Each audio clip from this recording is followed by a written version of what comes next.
¿Qué tal, amigos? ¿Cómo están? Sean bienvenidos a su programa de Familia en Familia. Yo soy el Padre Jorge, misionero de Jesús y de María, saludándolos en este día, compartiendo con ustedes el amor de Dios. Y bueno, pues en este amor de Dios, pues ustedes pueden compartir, llamarnos y hacernos llegar sus intenciones. ¿Cuáles son? Bueno, pues las que tienen en su corazón, materiales, económicas, sentimentales, físicas, espirituales. Y con mucho gusto nosotros las ponemos en la celebración de la Santa Misa. Bueno, ¿cuáles son nuestros teléfonos? 689-7390, 91 y 92. 689-7390, 91 y 92. Tenemos también en Chula Vista, área 619, 420-1538, 420-1428, 619-420-1538, 420-1428, allá en la casita Los Sagrados Corazones.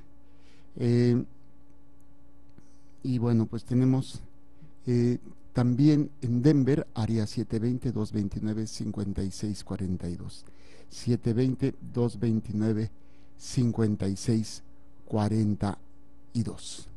Y luego tenemos también la página de internet montemaria.org/amor, montemaria.org/amor.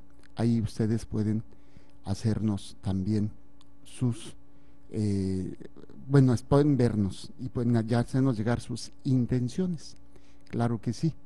Y luego también tenemos lo que es el canal 50.4, luego las redes sociales, Jorge Zárraga Sacerdote en Facebook, Ministerio de Fe en Facebook, o Montemaria Radio y Televisión en Facebook. Ahí pueden hacernos llegar. Si hay algún comentario también en Twitter, @PJZárraga, @PJZárraga es mi Twitter. Ahí también pueden escribirnos y con mucho gusto pues trataremos de contestar dudas, preguntas, lo más que podamos. Muy bien, Catecismo de la Iglesia Católica, documento que centra, que sintetiza o que quiere presentar a todos los fieles católicos los elementos fundamentales de nuestra fe. Y el Catecismo de la Iglesia Católica se divide en 4 partes. Primera parte, profesión de fe, o que es lo que creo, lo que yo creo. Tiene 2 secciones, o dos secciones. Luego, la segunda parte es lo que yo celebro, la celebración del misterio cristiano. También tiene 2 secciones. Tercera parte, lo que yo vivo, o sea, la vida en Cristo. 2 secciones. Y por último, la vida de oración, también tiene 2 secciones. Aquí vamos a ir número por número, recorriendo todas las secciones, todas las partes y todas las secciones. Estamos en la primera parte, primera sección, ¿sí? Y estamos viendo o hemos contemplado algunos elementos. ¿Qué es lo que hemos visto? Dentro de las secciones están las partes, son 4 partes del catecismo. Luego cada parte se divide en secciones, 2, y cada sección también se va a dividir en capítulos, y cada capítulo en artículos, y así, bueno. Entonces estamos en la primera parte, que es la profesión de fe. Primera sección, creo, creemos. Y vimos, capítulo primero, cómo el hombre es capaz de Dios. Luego, capítulo segundo, Dios sale al encuentro del hombre. Y dentro de esto, ya vimos el artículo 1, la revelación de Dios. Dios revela su designio amoroso. Luego vimos las etapas de la revelación. Y por último, Cristo Jesús, mediador y plenitud de toda la revelación. Luego estamos en el artículo 2, la transmisión de la revelación divina. La transmisión de la revelación divina, que es lo que hemos estado contemplando. Y vamos en esto a ir trabajando para poder ir viendo qué es lo que estamos necesitando para poder ir enamorándonos más de nuestra fe, de las bases que nos van a sostener en los diferentes momentos. Entonces, dentro de la transmisión de la revelación divina, estamos en el 1 romano, la tradición apostólica. Vimos el 75 y vimos el 76.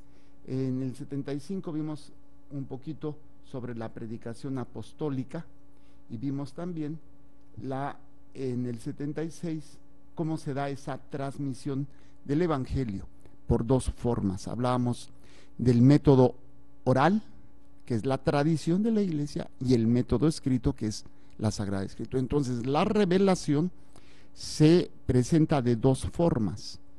Una es la forma oral, transmisión de boca a boca, y la otra es lo escrito, que nosotros conocemos como la Sagrada Escritura o la Biblia. De hecho, muchos libros de la Biblia no se escribieron, luego primero fueron transmisión oral y después viene pues está puesta por escrito, que es un ejemplo clásico, lo dice San Lucas. Tú has oído y has sido formado, pues yo he querido informarme para que sepas, mi querido Teófilo, cuáles son las bases en las cuales has sido educado en esta fe. Y empieza San Lucas a narrar su evangelio. Ok, entonces vimos el número 76, lo voy a leer y nos pasamos ya de lleno al 77. Dice, la transmisión del evangelio, según el mandato del Señor, se hizo de dos maneras. Oralmente, los apóstoles, con su predicación, sus ejemplos, sus instituciones, transmitieron de palabra lo que habían aprendido de las obras y palabras de Cristo y lo que el Espíritu Santo les enseñó. Acuérdense, esto es muy interesante porque pues tiene fundamento para nuestros hermanos cristianos no católicos que luego nos empiezan a decir, ¿y dónde dice en tu Biblia? Bueno, si no entendemos que en la Biblia misma nos dice que es el Espíritu Santo el que va a recordarles lo que Jesús dijo, pero también les va a enseñar cosas nuevas. Y ahí es donde vemos que el Espíritu Santo ha seguido instruyendo a la iglesia a lo largo de estos 21 siglos, ¿sí? Y esto, el Espíritu Santo y nosotros hemos decidido, Pablo lo dice, Pedro lo dice, el Espíritu Santo y nosotros, o Santiago creo que es, cuando están hablando sobre la cuestión de dar, que los gentiles convertidos al cristianismo tuvieran que pasar por la circuncisión judía. Y se dio una serie de situaciones. Al final dice el Espíritu Santo y nosotros, o sea, ¿quién está guiando a la iglesia? El Espíritu Santo. Algunas cosas las tienen que decidir ellos, otras ya están escritas, pero se va a ir dando esta enseñanza, este acompañamiento del Espíritu Santo a lo largo de la iglesia. Dice Juan 14:26, pero el Paráclito, el Espíritu Santo que el Padre enviará en mi nombre, os lo enseñará todo. O sea, les enseñará y os recordará todo lo que yo he dicho. O sea, son dos elementos. Les enseñará cosas nuevas y les recordará lo que yo ya les he dicho. ¿Para qué? Para que seamos guiados por este Espíritu Santo. Muy bien. Y la otra dice, por escrito. Los mismos apóstoles y otros de su generación pusieron por escrito el mensaje de la salvación inspirados por el Espíritu Santo, citando un documento del catecismo de la Iglesia Católica, que va a ser pues la Dei Verbum, que habla sobre la revelación, sobre la divina revelación y los elementos necesarios, que va a ser muy importante para todos nosotros. Ok, y hasta aquí habíamos visto, continuada en la sucesión apostólica, por ejemplo, por escrito, que es la transmisión del evangelio por escrito y oralmente, y al final dice continuada en la sucesión apostólica. ¿Cuál es? La enseñanza del evangelio. ¿Y quiénes son los sucesores de los apóstoles? Los obispos y el Papa. Y a través de estos 21 siglos tenemos esta continuidad de la enseñanza que el Espíritu Santo sigue dándonos a todos nosotros. Y bueno, pues en esto es lo que digamos. Ahora, vamos al número 77. ¿Qué es lo que nos dice? Nos dice lo siguiente: para que este evangelio se conservara siempre vivo y entero en la iglesia, los apóstoles nombraron como sucesores a los obispos, dejándoles su cargo en el magisterio. En efecto, la predicación apostólica, expresada de un modo especial en los libros sagrados, se ha de conservar por transmisión continua hasta el fin de los tiempos. Nos está citando un documento que ya les mencioné hace ratito, la Dei Verbum.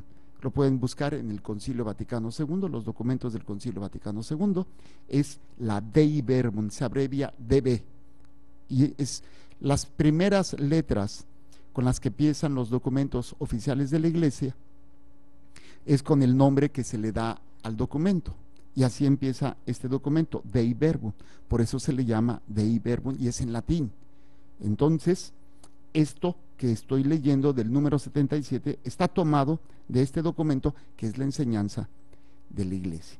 Para que este evangelio se conservara siempre vivo, pues necesitaban, los apóstoles no iban a vivir eternamente, tenía que haber una continuidad, y lo vemos en Pablo, lo vemos en Pedro, Pedro con Marcos, Pablo con Tito, con Timoteo, con muchos, van dejando en las comunidades sucesores de ellos, porque ellos van a morir, y a su vez ellos, los primeros sucesores de los apóstoles, van dejando a otros y a otros y a otros, y la única iglesia que tiene una sucesión desde los apóstoles hasta nuestros días es la Iglesia Católica, ¿sí? Y esto pues obviamente nos da un planteamiento de fe, un planteamiento de certeza, un planteamiento de seguridad, independientemente de la cuestión humana, en donde a veces podemos estar mal, podemos estar confundidos. Es necesario que seamos capaces de poder discernir qué bases o qué fundamentos tengo en mi fe, ¿sí? Dejándoles a su cargo en el magisterio. Recuerden, magisterio, magister, es el que enseña, y se tiene que enseñar la fe, se tiene que transmitir la fe, ¿sí? Que es uno de los aspectos que, por ejemplo, en la catequesis es fundamental, y que los papás tienen que realizar con sus hijos. No es obligación del catequista. Los mejores catequistas deben de ser los papás, y de ahí pues viene todo lo demás. Ya, Samuel, ya lo puedes apagar, por favor. Bueno, estamos entonces, dice, en efecto, la predicación apostólica, o sea, lo que hicieron los apóstoles, de estar enseñando, de estar transmitiendo la revelación, las enseñanzas de Jesucristo y la interpretación del Antiguo Testamento a la luz de la fe cristiana, ¿sí? La predicación apostólica, expresada de un modo especial en los libros sagrados, o sea, la Biblia, se ha de conservar por transmisión continua hasta el fin de los tiempos.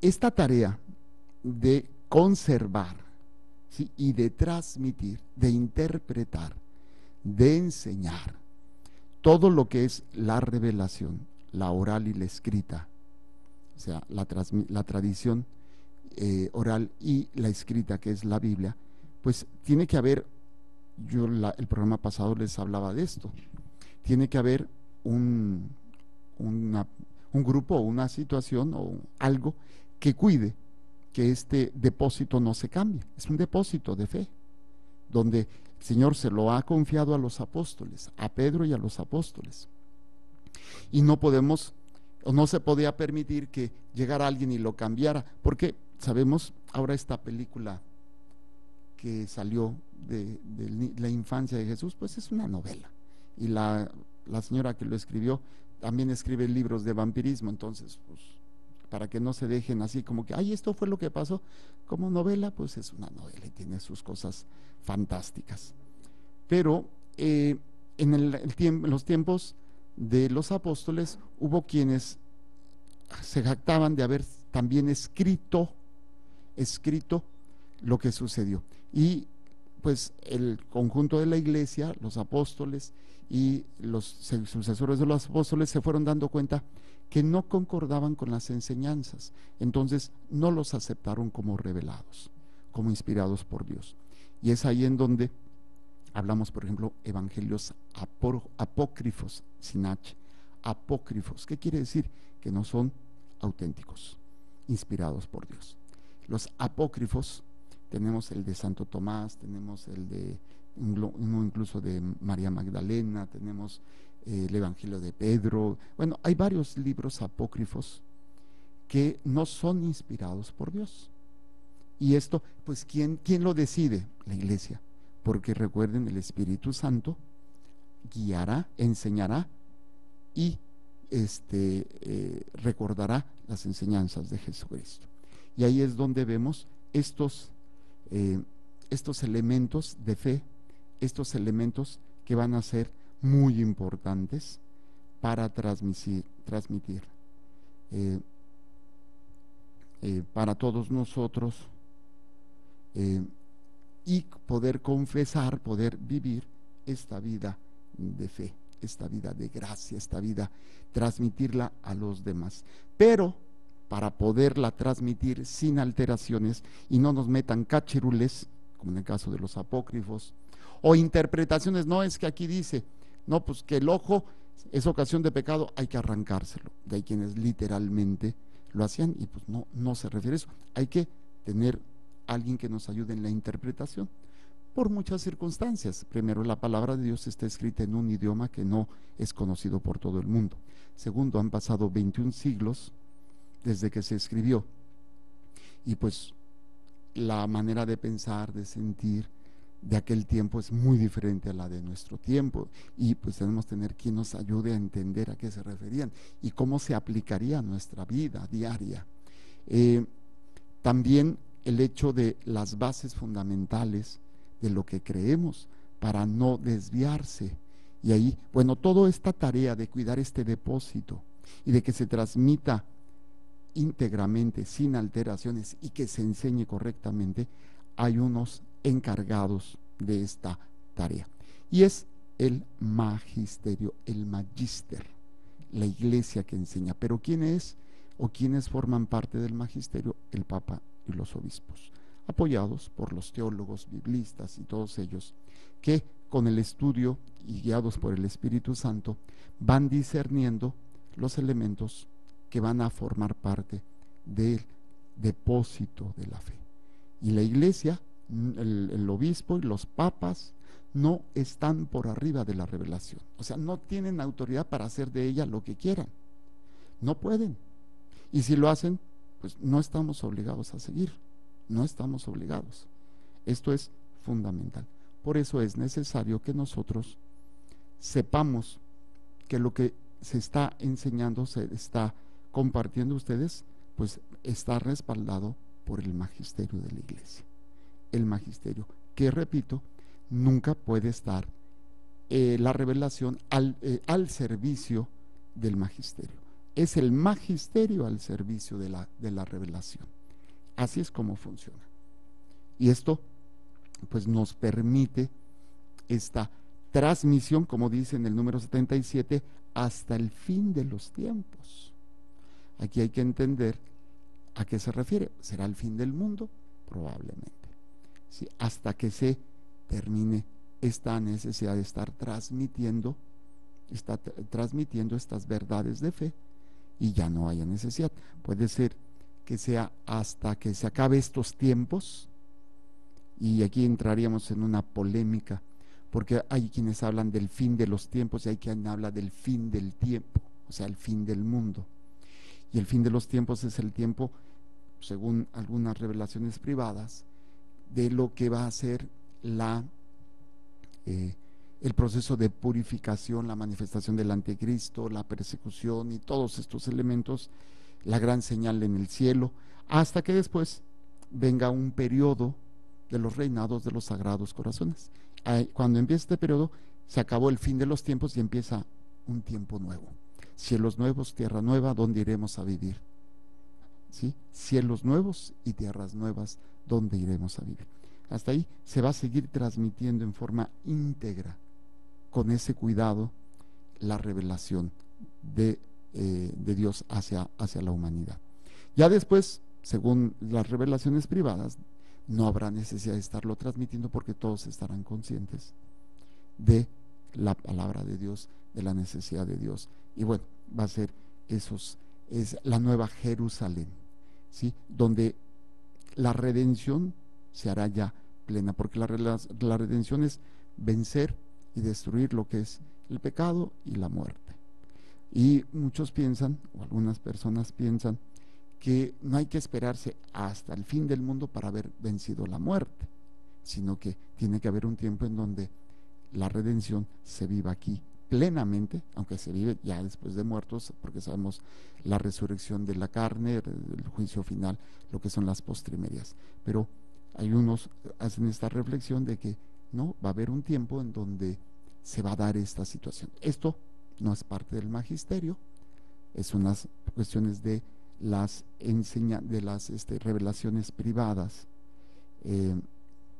que van a ser muy, muy importantes.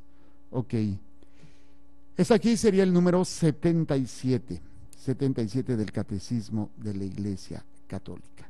Muy bien. Y bueno, va a ser muy importante para todos nosotros que podamos entender, que podamos comprender todo esto. Ok, número 78 del Catecismo de la Iglesia Católica. ¿Qué nos dice? Esta transmisión viva, llevada a cabo en el Espíritu Santo, es llamada la tradición, en cuanto distinta de la Sagrada Escritura. ¿Sí? Una cosa tradición, otra cosa es Sagrada Escritura, pero los dos son complementos, no son contrarias, no, son parte de un mismo hecho que se llama revelación, el acto donde Dios se quita el velo y se da a conocer, por eso se revela, se quita el velo, y entonces Dios nos dice quién es Él, quiénes somos nosotros y para qué estamos aquí y lo que podemos llegar a vivir. ¿Ok? Esta transmisión viva, llevada a cabo en el Espíritu Santo, es llamada la tradición en cuanto distinta de la Sagrada Escritura. ¿Sí? Esta transmisión viva, bueno, lo voy a leer primero todo. Esta transmisión viva llevada a cabo en el Espíritu Santo es llamada la tradición en cuanto distinta de la Sagrada Escritura, aunque estrechamente ligada a ella. Por ella, la Iglesia con su enseñanza, su vida, su culto, conserva y transmite a todas las edades lo que es y lo que cree. La palabra de los santos padres atestiguan la presencia viva de esta tradición, cuyas riquezas van pasando a la práctica y a la vida de la Iglesia que cree y ora. Y está citando otra vez a la Dei Verbum número 8. Vamos a ver qué es lo que nos refiere, ¿no? Dice, esta transmisión viva de la enseñanza, dice, llevada a cabo en el Espíritu Santo, es lo que conocemos como la tradición, en cuanto a distinta a la Sagrada Escritura. Son los dos elementos que yo les decía de la revelación. Un escrito, Sagrada Escritura, otro oral, la tradición. Esta transmisión que se va dando, tradición, o sea, enseñanza oral a través del Espíritu Santo, es distinta a la Sagrada Escritura, pero estrechamente ligada a ella. Son dos aspectos de un conjunto grande que se llama revelación. Por ella, o sea, por la tradición, la Iglesia con su enseñanza, su vida, su culto, conserva y transmite a todas las edades lo que es y lo que cree. Por eso no podemos estar en comunión con los protestantes, porque no tienen tradición. Por más que queramos, podemos dialogar, pero no para ceder en nuestra fe, sino para mantenernos. Y ok, dialogo en lo que creemos, pero no me voy a quedar callado en lo que yo creo o voy a hacer a un lado lo que yo creo para estar bien contigo. O sea, para agradar, no, sino, ok, te escucho, dialogamos, pero yo me mantengo firme en todo lo que es la enseñanza de mi fe. Por eso dice, aunque estrechamente ligada ahí, por ella la iglesia con su enseñanza, que es lo que les decía, la vida, cómo lo vive, su culto, que son los tres aspectos básicos del catecismo de la Iglesia Católica, ¿sí? Lo que enseña la vida, o sea, por ejemplo, las normas de conducta, la moral, su culto, la liturgia, la adoración, y lo que se cree, que es la revelación, dice, transmite a todas las edades lo que es y lo que cree. Nosotros creemos en la Virgen María, nosotros creemos en la autoridad del Papa, nosotros creemos en los sacramentos, tradición de la iglesia, ¿ok? Muy bien. Que algunos tienen fundamento bíblico, esto no quiere decir que no. Dice, la palabra de los santos padres atestiguan la presencia viva de esta tradición. Ahorita vamos a ver quiénes son los santos padres. No está refiriendo a los papas, principalmente, ¿no? Dice, los santos padres, los padres de la iglesia, es otra forma de decir, los padres de la iglesia, atestiguan la presencia viva de esta tradición. Cuando se escribe, o cuando se escribe esta palabra tradición, siempre se escribe con mayúscula, para hablar de la tradición de la revelación, la enseñanza oral desde los apóstoles a nuestros días. Esta es una característica para poder distinguir a otras tradiciones humanas, como por ejemplo se transmite de padres a hijos, como vivir, como educar, valores, se transmite la forma de preparar la comida, se va transmitiendo, es una tradición, pero con T minúscula. Cuando veas tradición con T mayúscula, sabes que se está refiriendo a las enseñanzas y la enseñanza de los apóstoles hasta nuestros días, inspirada o guiada por el Espíritu Santo. La palabra de los santos padres atestiguan la presencia viva, o sea, viva, que no es algo que ya se quedó ahí, de esta tradición, cuyas riquezas van pasando a la práctica y a la vida de la iglesia que cree y ora. Por ejemplo, ¿quiénes son estos de los padres de la iglesia? Que va a ser muy importante, ¿sí? Son aquellos pastores, que generalmente obispos, aunque no siempre, ¿sí?, de los primeros siglos, o sea, los padres de la iglesia, los santos padres, que van a hacer que esta enseñanza que ellos van a dar, estas predicaciones, estas enseñanzas que se van a dar en sentido colectivo, son considerados por la iglesia como fundamento indispensable de la doctrina cristiana o de la doctrina católica, de la doctrina ortodoxa, ¿sí?, de lo que es correcto, ¿sí? Obviamente, ¿por qué? Porque son los que estuvieron cercanos a los apóstoles, que van a ser aquellos que nos van a transmitir, ¿sí?, y van a tener una correcta interpretación de las palabras de Jesucristo y de la interpretación de toda la iglesia, ¿sí? Bueno, para poder hablar de estos padres de la iglesia, se toman en cuenta, o sea, quién o cómo se puede aceptar alguno de estos personajes como padres de la iglesia. Son 4 aspectos básicos que se toman en cuenta para haber reconocido a alguien como padre de la iglesia. Primero, antigüedad. No podemos llamar padre de la iglesia a una persona hoy en nuestros días. Me refiero a padres como aquellos personas que estuvieron cercanos a los apóstoles o a los sucesores de los apóstoles. Tenemos, por ejemplo, antigüedad, cierta antigüedad. Segundo, ortodoxia, que no vaya contrario a las enseñanzas. Vida de santidad y obviamente la aprobación por parte de la iglesia, ¿sí? Y por ejemplo, hay algunos que no tienen esa ortodoxia. Por ejemplo, algunos que podríamos hablar Orígenes, que es uno de aquellos personajes que no va a tener toda la ortodoxia que se debería, que cayeron en errores. Por ejemplo, otro que recuerdo ahorita es Tertuliano. También van a caer errores pero no todas sus obras están mal. Algunos escritos, como que, espérate, por ejemplo, se dice que Orígenes, aunque ya en unos estudios recientes se dice que no fue verdad, pero bueno, que fue radical mi querido Orígenes cuando dijo la palabra de Dios: si tu ojo es ocasión de pecado, arráncatelo. Y según se dice que este personaje se castró para no pecar con la carne.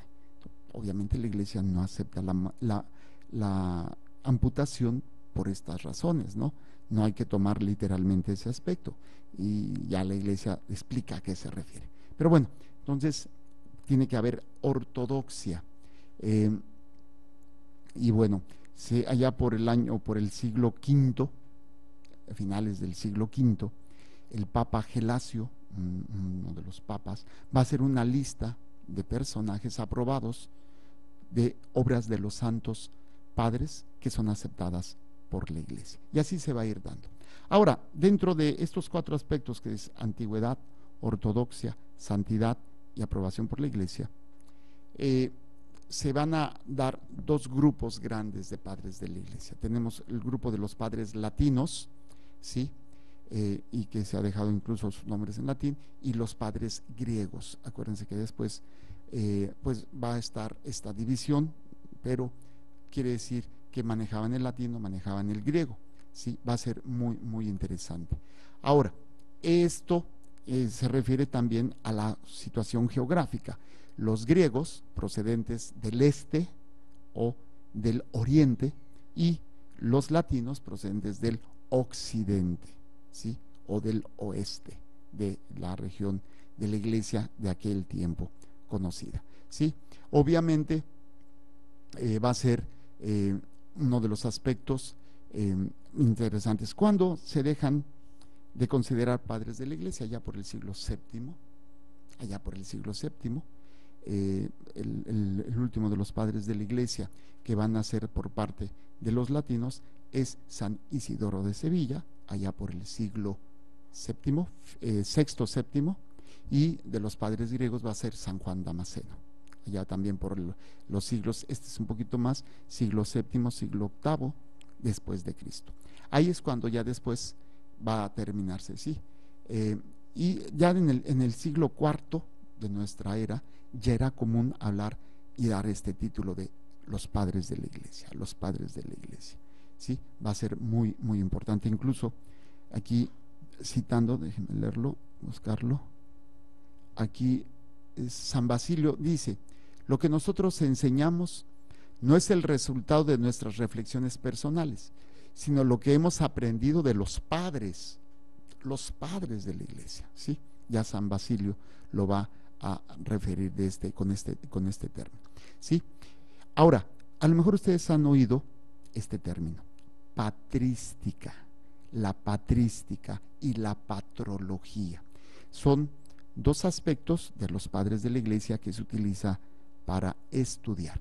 Ahora, lo que es la patrística se va a dedicar a la doctrina, a las enseñanzas que van a dar los padres de la iglesia, es la patrística. Y la patrología se dedica a la vida de los padres de la iglesia. Entonces, cuando ustedes oigan estos 2 términos, patrística y patrología, patrística, estudio de las enseñanzas de los padres de la iglesia; patrología, estudio de la vida de los padres de la iglesia. Y a mí me tocó llevar patrología en el seminario, no patrística, patrología. Y bueno, pues hay una especialidad que se llama así, patrología y patrística. Hay sacerdotes que al terminar su formación en el seminario, luego hacen una licenciatura en teología, y puede ser, por ejemplo, en la patrística, patrología, y luego hay quienes todavía hacen un doctorado, una maestría y luego un doctorado, específicamente en algún padre de la iglesia, y después en algún libro de los padres de la iglesia, de algún padre de la iglesia. O sea, se va haciendo todo un proceso de estudio muy, muy interesante. Aquí tenemos, creo que el padre Claudio es patrólogo, creo, si no mal recuerdo, pero bueno, no me hagan mucho caso ahí, porque estoy muy, muy interesante. Entonces, dentro de los padres de la iglesia se llaman a los padres apostólicos. Están los padres de la iglesia, son todos, pero dentro de ellos hay unos que se les llama padres apostólicos. Estos son los padres que fueron discípulos directos de algunos de los apóstoles, los padres apostólicos, precisamente su título lo dice. Lo va a mencionar, apostólicos, de los apóstoles, o sea, que fueron discípulos directos de los apóstoles. ¿Quiénes son? Bueno, según esto, bueno, hay unos que todavía se les concede este título hasta el siglo II de nuestra era, ¿sí? Que constituye un eslabón muy interesante entre el Nuevo Testamento y los apologistas. Los apologistas son aquellos que se dedican a defender la fe, porque va a llegar argumentos, a veces no con mala intención, pero argumentos teológicos o ideas teológicas. Es que yo, en mi estudio personal, yo he sacado esta reflexión, y entonces, pues dicen, no, sabes que esto no va de acuerdo. Y bueno, no, es que sí, yo tengo la razón. Por ejemplo, hubo personajes que hablaban o pensaban que el Dios del Antiguo Testamento es diferente al Dios del Nuevo Testamento, porque el Dios del Antiguo Testamento, ¿cómo se llama? Es muy cruel, es un Dios sanguinario, es un Dios que destruye, es un Dios, ¿cómo se llama? Que va a dañar, se va a vengar. Y el Dios del Nuevo Testamento, ¿cómo se llama? Va a ser muy importante entenderlas como estas realidades que no son parte de nuestra fe, se les llama herejías, ¿sí? Que no forma parte de nuestra vida de fe.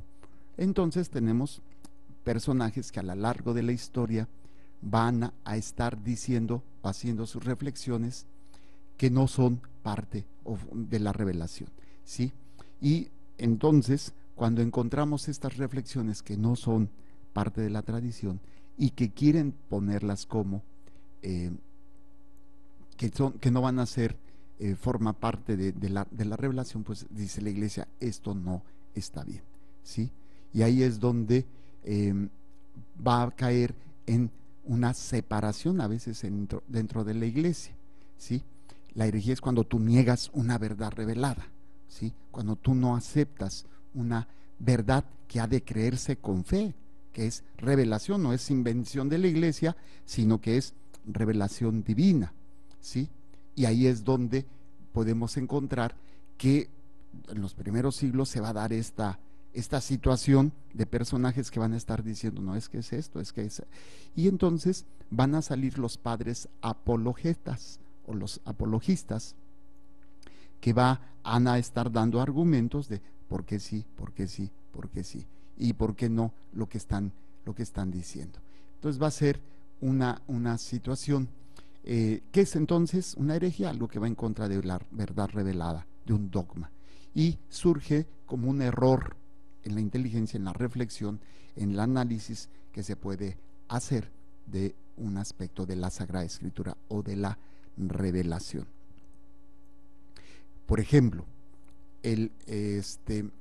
donde se va a negar, por ejemplo, que Jesús era verdadero Dios y verdadero hombre, que algunos herejes decían que Jesús fue un personaje humano nada más, y que en el momento de su bautismo el Hijo de Dios verdaderamente, el Cristo, tomó posesión de este cuerpo humano, y antes de morir la parte divina se va, y ¿quién se queda nada más en la parte humana? Esa fue una reflexión teológica de algún pensador, y pues la iglesia después de reflexión dice, no, espérate, esto está mal, ¿sí? Y ahí es donde vamos a ir descubriendo todos estos aspectos. Por ejemplo, el docetismo, por decir una herejía en concreto. El docetismo van a negar la humanidad verdadera del Verbo encarnado, ¿sí?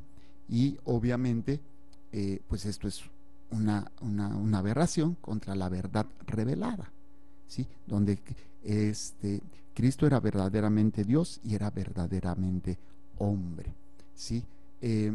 Donde se dice que la encarnación del Verbo era apariencia, que no era verdaderamente humano, ¿sí? Sino que parecía humano, tomó una forma humana, pero que no era humano. Esto fue una reflexión teológica que se hace y obviamente pues no va a formar parte de la revelación. Y los padres apologetas, en el apologismo que se va a dar más o menos allá por el siglo II en adelante, van a empezar a estar hablando, no, espérate, y se van a hacer escritos y va a haber todo un dime y direte entre los que están defendiendo su postura teológica y entre los que dicen, no, espérate, es que esto está mal.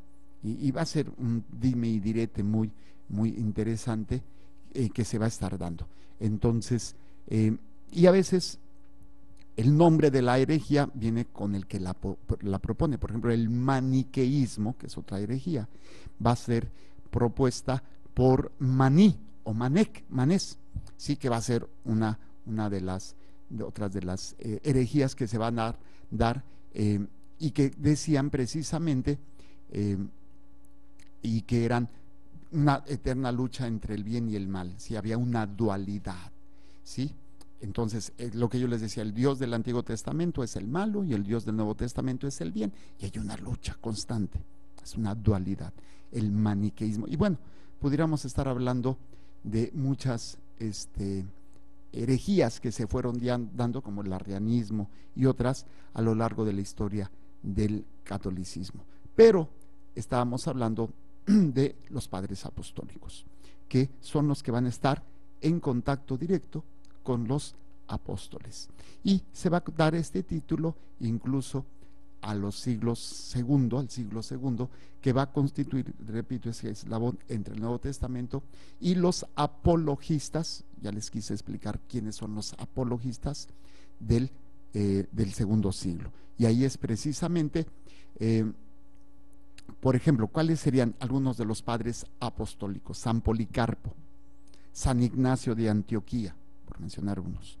Son algunos de los padres apostólicos, quiere decir que fueron discípulos de los apóstoles. Ya después los padres de la iglesia, que van a ir viniendo después hasta el siglo VII o VI, dependiendo si es los padres del este o los padres del oeste, o sea, los padres griegos o los padres latinos que se van a considerar. Hay una lista muy grande. Déjenme poner la lista.